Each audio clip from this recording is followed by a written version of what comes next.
ka-channel, what's up? Kumusta po kayong lahat dyan? So today, andito ulit tayo sa may Villa Conchita Subdivision sa may Libre Road, Buan. Ayan. So sisilipin natin today ang kanilang 2-story na Celine unit. Okay, so itong Celine unit mga ka-channel, it has 180 square meter, but since ang sinilit natin dito ay corner lot, so expect po natin na medyo malaki po ang ating backyard mga ka-channel.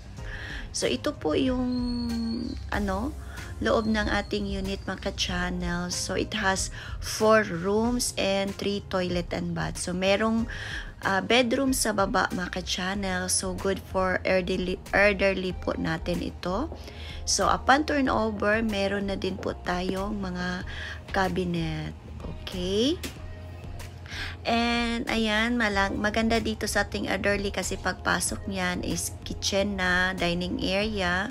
And look mga ka-channel, nagugustuhan ko talaga ito kasi first time ko pong nakita ng ganito.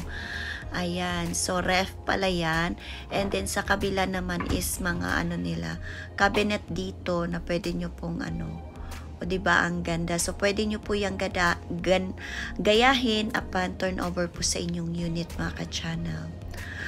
And then, ang kagandahan po dito sa subdivision na ito mga ka-channel is very accessible po ang ating area. So, paglabas lang natin ay kung magko-commute lang po tayo, meron naman po diyang mga tricycle paglabas natin going to the highway, and doon na po tayo makasakay ng ating jeep going to downtown or somewhere. Ayan, dito po ang ating powdered room. Ayan, meron din po yan ditong toilet and bath. So, pwede na siya dito magamit ng lalo na meron naman tayong bedroom sa baba. Okay, and then malapit lang po tayo sa may Coastal Road mga ka-channel. So, very lang talaga, malapit lang going to SM. Okay, and meron naman din po tayong mga overpass soon na i-open, and talagang ang ganda na ng ating accessible po ang ating area dito sa Villa Conchita. So ito po yung taas ng ating unit. Okay, and then high ceiling po tayo mga ka-channel, at isa po ito sa mga nagandahan ng ating mga foreigners, no? Kasi high ceiling po tayo dito.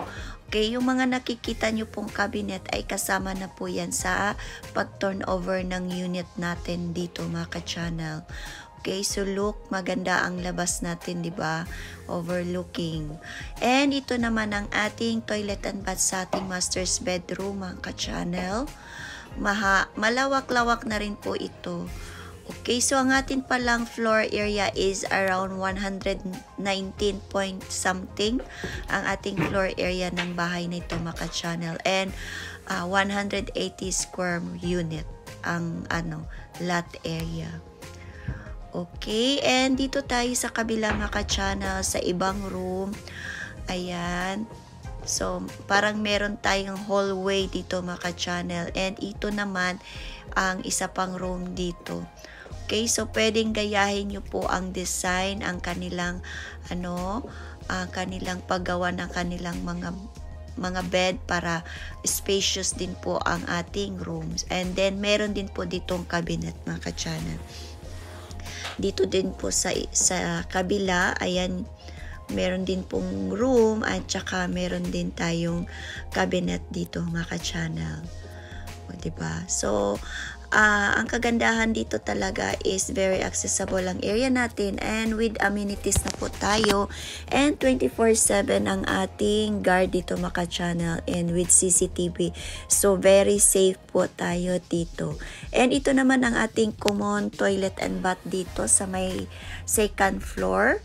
Okay, so ayan. Siya, comfy din talaga siya mga ka-channel, 'di ba? May hallway pa siya dito. So pwede nyo pa yan lagyan ng konting dito, upuan diyan para maka-relax konti.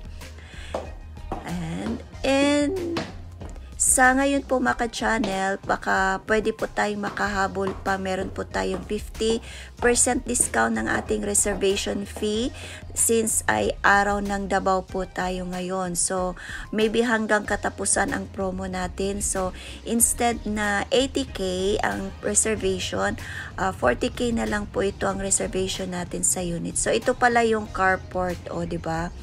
So, malawak-lawak ang ating likod natin mga ka-channel kasi medyo malaki din to kasi corner lot po itong na-view natin today.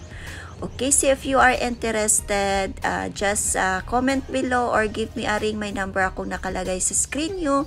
And usap-usap po tayo for more details. Okay? And thank you po sa inyong lahat. And thank you po sa lahat. And please don't forget to subscribe our channel and hit the bell button para mas-notify po kayo sa next episode po natin. Okay, thank you and bye-bye. God bless us all.